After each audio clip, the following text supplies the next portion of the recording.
पिछली वीडियो में हमने सूक्तिया पाठ का अध्ययन आरंभ किया था। आज हम उसका शेष भाग का अध्ययन करेंगे। यत् प्रोक्तम येन केनापि तत्त्वार्थ निर्णया कर्तुम शक्यो भवेत् स विवेका इति रीता। येन केन अपि यत् प्रोक्तम, अन्वय देखते हैं। येन केन अपि यत् प्रोक्तम तस्य तत्त्वार्थ निर्णया येन कर्तुम शक्यो भवेत् स विवेका इति रीता।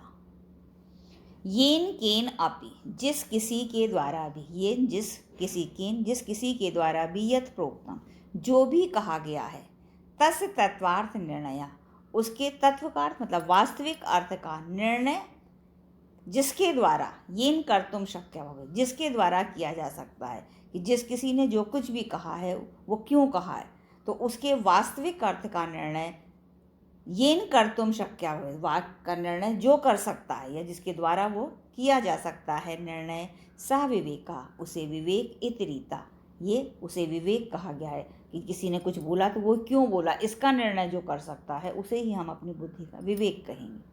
तो जिस किसी के द्वारा भी जो कुछ कहा गया है, तस्य तत्वार्थ निर्णय, उसके तत्व का वास्तविक अर्थ का निर्णय, येन कर्तुम शक्य भवेत्, निर्णय जो करने में समर्थ होता है, सह विवेका इति रीता, वह विवेक है, उसे ऐसा ही कहा गया है।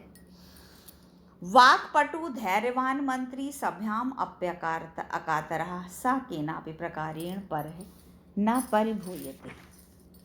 तो यह मतलब जो मंत्री, यह मंत्री वाक्पटु धैर्यवान सभायाम अपि अकातरः अस्ति स परः केनापि प्रकारेण न परिभूयते। तो जो मंत्री वाक्पटु, वाक मतलब बोलने में, पटु कुशल, जो मंत्री बोलने में कुशल है, धैर्यवान है, सभायाम अपि कातरा, और सभा में भी अकातर मतलब निडर है, निडर रहता है, सह परे, वह दूसरों के द्वारा, केन अपि प्रकारेण, किसी भी प्रकार से, न परिभूयते, किसी भी प्रकार से पराजित नहीं होता या अपमानित नहीं होता। कि जो मंत्री बोलने में चतुर है, धैर्यवान है और सभा में भी निडर होता है, वह दूसरों के द्वारा या शत्रुओं के द्वारा किसी भी प्रकार से पराजित नहीं होता है। मतलब यह है कि मंत्री को वाक बोलने में चतुर होना चाहिए, धैर्यवान होना चाहिए और सभा में बोलने में उसकी निडरता होनी चाहिए, तभी वह दूसरों से पराजित नहीं होगा। यह इच्छा आत्मनः श्रेया प्रभुतानि सुखानि च न कुर्यात् अहितं कर्मं सा परेभ्यः कदापि न। यह आत्मना श्रेया प्रभुतानि सुखानि च इच्छति सा परेभ्यः अहितं कर्मं कदापि न कुर्यात्। यह आत्मना श्रेया, जो अपना कल्याण, आत्मना अपना श्रेया कल्याण, प्रभुतानि बहुत अधिक सुखानि च इच्छति, कि जो अपना कल्याण, जो चाहता है कि मेरा भला हो और बहुत सुख चाहता है, तो जो व्यक्ति अपना कल्याण और बहुत सारे सुख चाहता है, सा परेभ्यः अहितं, उसे कभी भी दूसरों का अहित, दूसरों के लिए कमी, अहितकारी कार्य, कर्म कदापि न कुर्यात्, कभी भी अहितकारी कार्य नहीं करना चाहिए। जो व्यक्ति अपना कल्याण और बहुत सुख चाहता है, उसे दूसरों के लिए कभी भी अहितकारी कार्य नहीं करना चाहिए। आचारा प्रथमो धर्मा इत्येषं विदुषां वचा, तस्माद् रक्षेत् सदाचारं प्राणेभ्यो अपि विशेषतः। आचारा प्रथमा धर्मा इति विदुषां वचा, तस्मात् प्राणेभ्यः अपि विशेषतः सदाचारं रक्षेत्। आचारा प्रथमा धर्मा, अच्छा आचरण, सदाचार पहला धर्म है।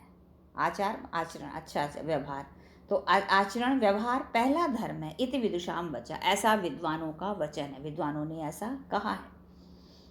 तस्मात्, इस कारण, प्राणेभ्यः अपि सदाचारम विशेषता, प्राणों के द्वारा भी, प्राणों से भी बढ़कर सदाचार की हमेशा ही रक्षा करनी चाहिए, अच्छा ही व्यवहार करना चाहिए। तो आचार पहला धर्म है, ये विद्वानों का वचन है, इसलिए मनुष्य को प्राणों से भी बढ़कर सदाचार की रक्षा करनी चाहिए। फिर से देखते हैं, इस संसार में विद्वान लोग ही नेत्रों वाले या आँखों वाले कहे गए हैं। दूसरों के मुख पर, अज्ञानियों के मुख पर जो आँखें हैं वह केवल नाम मात्र की है। जिस किसी के द्वारा जो कुछ भी कहा गया है, उसके वास्तविक अर्थ का निर्णय जिसके द्वारा किया गया है, उसे ही विवेक कहा जाता है। जो मंत्री बोलने में चतुर, धैर्यवान, सभा में भी निडर होता है, वह शत्रुओं से किसी भी प्रकार से पराजित नहीं होता। जो व्यक्ति अपना कल्याण और बहुत अधिक सुख चाहता है, उसे दूसरों के लिए भी कभी भी अहित कार्य नहीं करना चाहिए। आचरण सदाचार पहला धर्म है, ऐसा विद्वानों का वचन है। इसलिए मनुष्य को प्राणों से भी बढ़कर सदाचार की रक्षा करनी चाहिए।